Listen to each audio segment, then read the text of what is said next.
नमस्ते मित्रांनो. मागील भागात आपण पाहिले आबाला त्याच्या मागील आयुष्यातील बेंद्राचा सण आठवतो. आता पुढे पाऊस आभाळागत गडगडला तसा आबा हलला. धोंडबा, काय पाऊस गडगडतोय काय र? धोंडीबानं पोरासनी बैल बनवून दिली. तो म्हणाला, होय, माणसाची न्यात बदलली, त्यानं तरी का ऐकावं. गडगड आभाळात वाजून पावसानं जोर धरला. सांधा टाकून टाकून पाऊस ओतत होता. आभाळ फाटल्यागत होत होतं. हरिजनवाड्यातला रस्ता डांबरी उभ्या थेंबानं तो उकळत होता. वर निघत असणारी खडी बघून येणारी जाणारी माणसं कंत्राटदाराची आईभन काढत होती. समाज मंदिराचं केलेलं बांधकाम, अंगणवाडीचं काम या पावसानं पहिल्याच वर्षी पडलं होतं. गावात जो तो माणूस कंत्राटदाराला शिव्या घालीत होता. तरी बरं, अंगणवाडी रात्रीची पडली नाही तर 5-50 चिल्लीपिल्ली संपली असती. आबानी धोंडीबा पावसाचा रांदा बघून किवटानात पाण्यानं काय केलं असेल म्हणून बघण्यासाठी निघाले. सांधा पडला तरी आभाळ गच्च होतं. जांभळी नदीच्या पात्राचा मागमूसच दिसत नव्हता. कासारीचं तर पाणी कुठल्या कुठंच पसरलं होतं. आधीच दोन्ही नदींच्या बेचक्यात हे रान. ऐन उन्हाळ्यात तर इथं नदीच्या डोहात पाणी असायचं. अजून काय म्हणावं तेवढं पाणी नाही. आबा नदार टाकीत धोंडबाला म्हणाला, पाणी उसाचा पत्त्या दिसायचा नाही, घराच्या हुंबऱ्याला लागायचं. आता तर उसाचं अजून शेंडं दिसत्यात.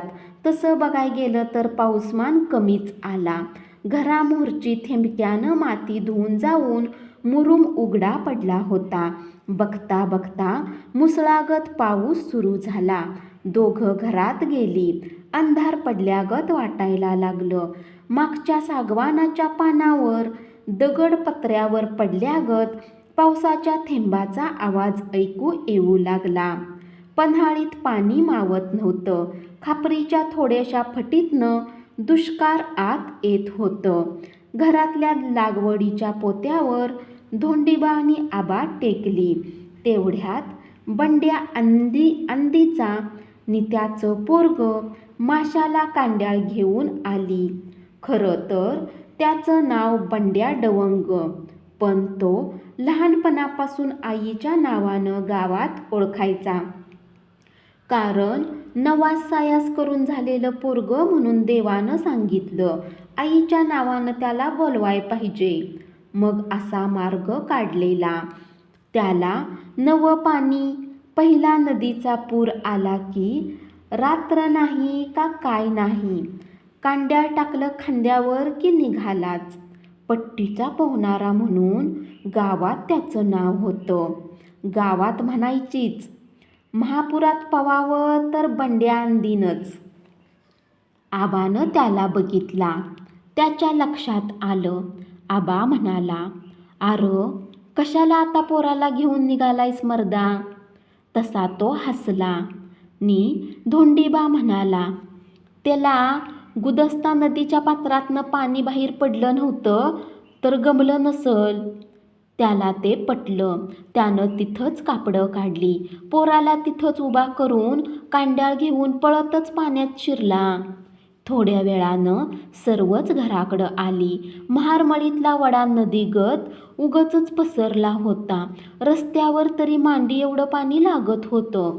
बेंदूर झाला की नाही ते कळलं नाही. गुरुवाच्या उतम्यानं देवस्थानच्या जमिनीतला वैरणीचा बांध कापून आणला म्हणून गण्या गुरुवानं आणि त्याच्या पोरानं त्याला धरून मारला. ती तक्रार घेऊन गण्या गुरव वाड्यातच आला होता.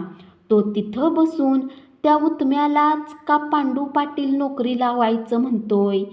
त्याच्या काखतल्यासनी तेवढ्या नोकऱ्या द्यायला संस्था आमची आहे का नाही? आणि आमच्या जमिनीत त्यांचं ऐकून ह्या झवण्याला जायला कुठला कायदा? देवस्थानची जमीन आता जादा माझ्याकडं कशी ते त्याच्या आईला आबानं सांगितलंय की. मग आमाकडं जादा कशी म्हणून ह्यो कोण विचारणार कुत्रा. तोपर्यंत उत्म्या पांडू पाटलाकडं गेला. ग्रामपंचायतीमध्ये सर्वजण आली. आबाला बोलवलं होतं ते उत्म्याच्या आईनं. आबानं गण्यागुरवाकडं जमीन जास्त का ते सविस्तर सांगायला सुरुवात केली. गण्यागुरवाचा बाप त्याच्या बापाला एकटाच, तसा गण्याही तेवढाच हिस्सा नामागुरवनी उत्म्याचा, तो एकटा, तेवढ्यात ही दोघं. हे काय आज केलंय तुम्ही कुणी, कशाला उगच भांडत बसताय. नामागुरव पांडू पाटलाच्या ताऱ्यावर बोलला. ही काय खरेदीची जमीन नव्ह, मग देवाचं काम आम्ही बी करतोय, त्योच करतोय वय तेवढं, साऱ्यासनी समान द्या की. तसा गण्यागुरव उठला. तुझ्या ठेवली या बाण ते इथं. तसा नामागुरव तुझ्या बाच्यात न्याट नव्हतं पोरं काढाय, त्याला आम्ही काय करायचं. तुझ्या बाला तेवढंच काम होतं. तुझ्या बायला लय बोलतोय असन म्हणून गण्यागुरवानं नाम्याची गचुंडीच धरली. आप्पानं सोडवलं. उत्म्या गुरव म्हणाला, उद्या तुझा उभा ऊसच कापतो, कुठं काय करतोयस ते कर. त्याला गण्यागुरवाचा मारुती म्हणाला, तुलाच तिथं कापतो का नाही बघ. आबाचं बोलणं थांबलंच होतं. उत्म्या गुरवाची आई म्हणाली, टाका मारून म्हणजे सारच मिळल. तुम्हीच तेवढी जगा. या गावात कोण आहे आमचं, आजच मारून टाकीन असा नव्ह. पांडू पाटील एक शब्द बोलत नव्हता.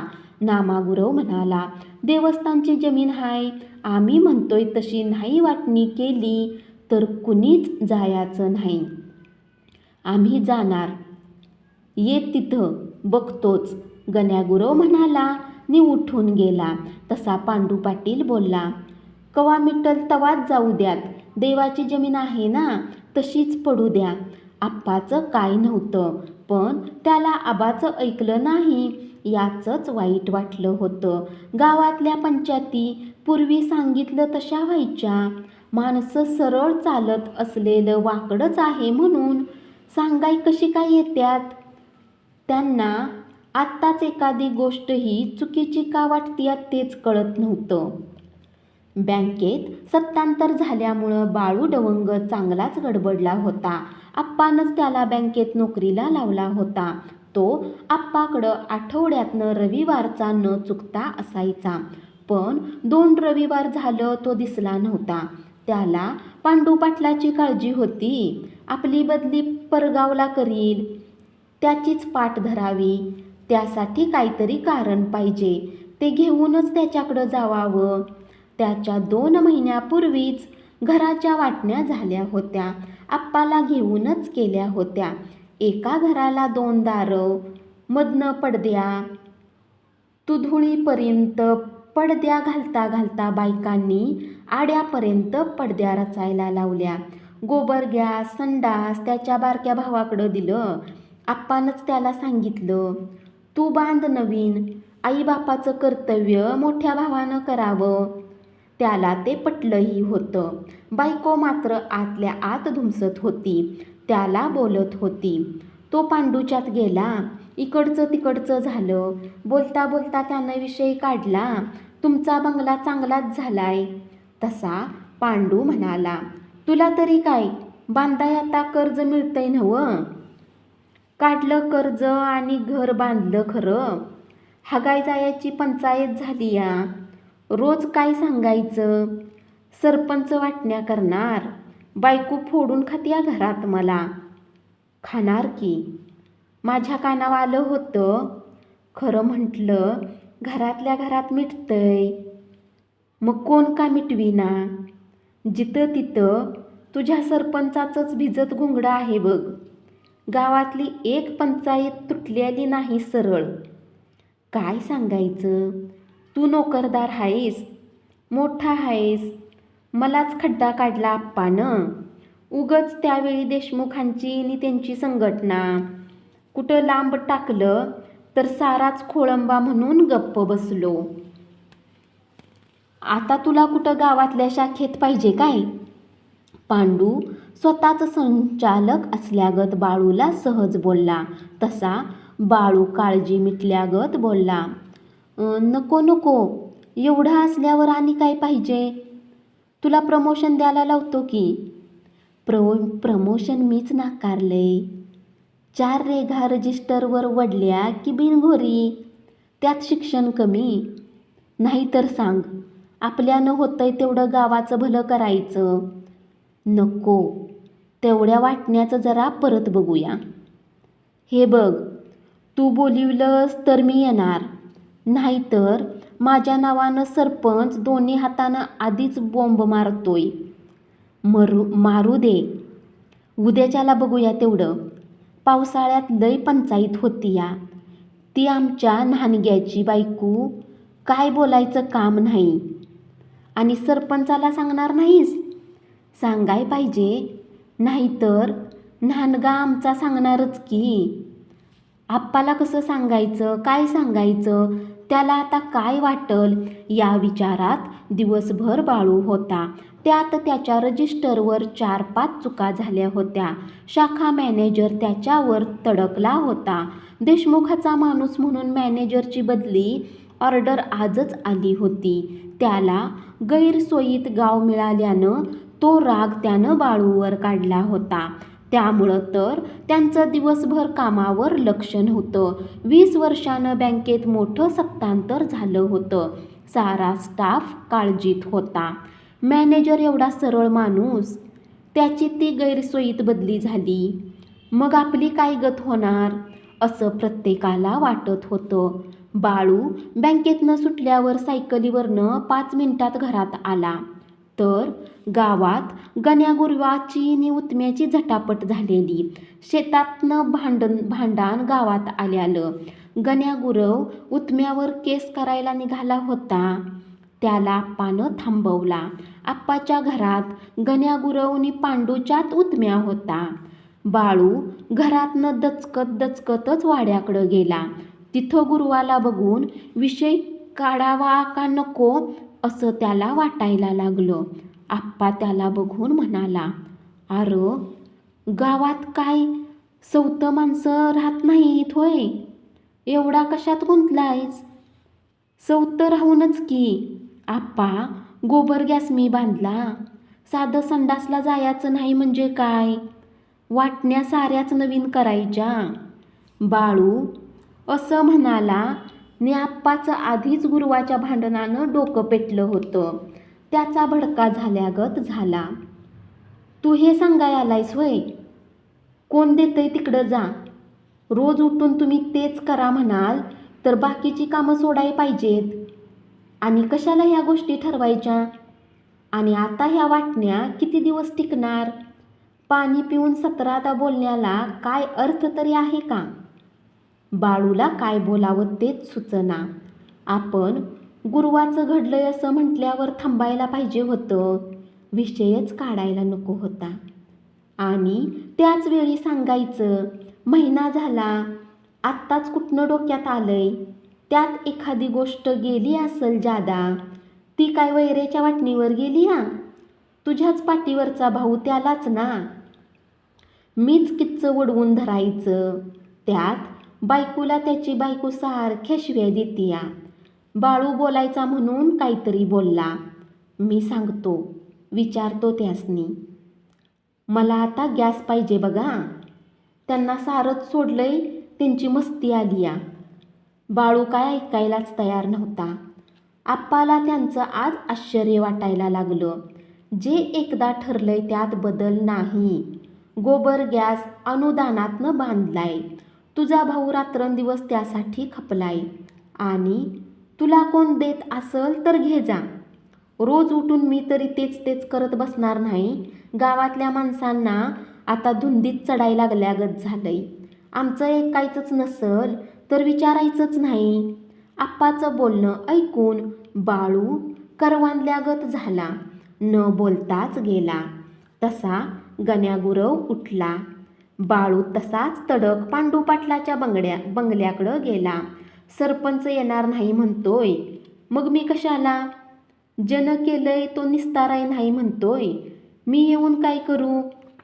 बघितलंच नव्ह गुरुवाचं? उतम्या आज ठारच मारीत होतं गण्या गुरुवाला.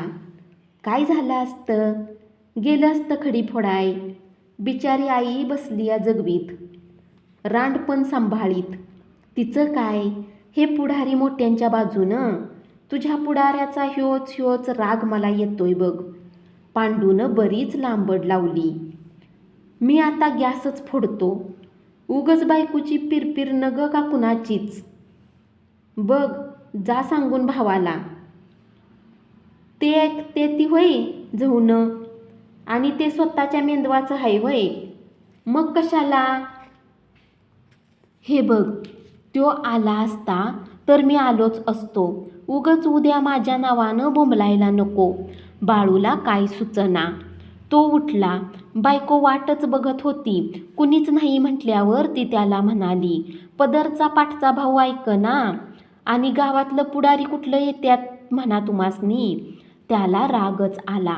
त्यानं खोपड्याचं ऐदान घेतलं, निप्पळतच परड्यात गेला. पहिलं संडासला ऐदान लावलं तशी त्याच्या भावाची बायको संध्याकाळची भांडी घासत परड्यात होती. ती वरडतच आत पळाली. तोपर्यंत संडासची एका बाजूची भिंत पडली. तसा दंगा झाला. अंधारात माणसांनी परडं भरलं. बाळूनं भावाला 2-3 गचुंड्या घातल्या तरी तो म्हणत होता, दादा काय करतोयस हे? मी बांधलंय, मी पाडणार, बाळू म्हणाला.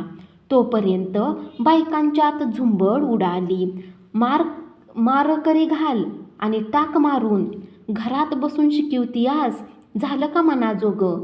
नाम्या डवंगाची बायको म्हणत होती. बाळू डवंगाची बायको, होय ग, तुझ्या मनाजोगं झालंय का नाही? आड्याव बसून आयती फोडणी टाक नि खाऊन हाग. लाज वाटत नाही का जीवाला आयतं घ्यायला? भादरीन राबलोय, कारभारीन होतीस, चुली फुडणं मिरवीत होतीस नवं. बाळ्याला माणसानी सोडवून घरात आणला होता. त्याला म्हणत होती, तू शहाणा माणूस, बांधल्याला घर पाडतोयस मर्दा, कुठनं बुद्धी सुचली र तुला? बुद्धी भ्रष्ट केली या त्या झवण्यानं. मी या रातच्याला पाक गोबर गॅस फोडणार बघा. बाळू कुणाचंच ऐकण्याच्या मूडमध्ये नव्हता. टाक जा आत्ताच फोडून, काय राहिलंय त्यात फोडायचं? नामा म्हणता म्हणता गलबलून गेला. आपल्या हाताला फोड आलं. गोबर गॅसचा खड्डा खणताना साधा एक खडा उचलला नाही नवरा बायकोंनी. तो आपल्या बायकोलाच शिव्या द्यायला लागला. घे रांड गॅस, दावा गावाला मजा, शिजवा त्याच्यावर. मीच मजा दावली, तुमच्या भावानं नाही. किच्च साह्याचं, मऊ गावलं की कोपरानं खायाचं. काय जगात कुठं भाऊ राहत्यात का नाही? त्याची बायको तडातडा बोलत होती. तो उठला, वाड्याकडं गेला. आप्पाला आभाला बघून त्याला हुंदकाच फुटला. आता सांगूनही ऐकायचं नाही ठरवलं तर काय करायचं माणसांच्या पुढं? आप्पा म्हणाले, आर गावाचं न्यारच बघतोय मी. कवा वाटण्या झाल्या नाहीत गावात. माणसाला माणूसच ओळखना. नाती गोती बी इसरायला लागल्यात. गप्प बस नामा, झाली ताकद तर बांध, आबा नामाला समजावीत म्हणाला. नामा आप्पाला सांगायला लागला. धन्यवाद.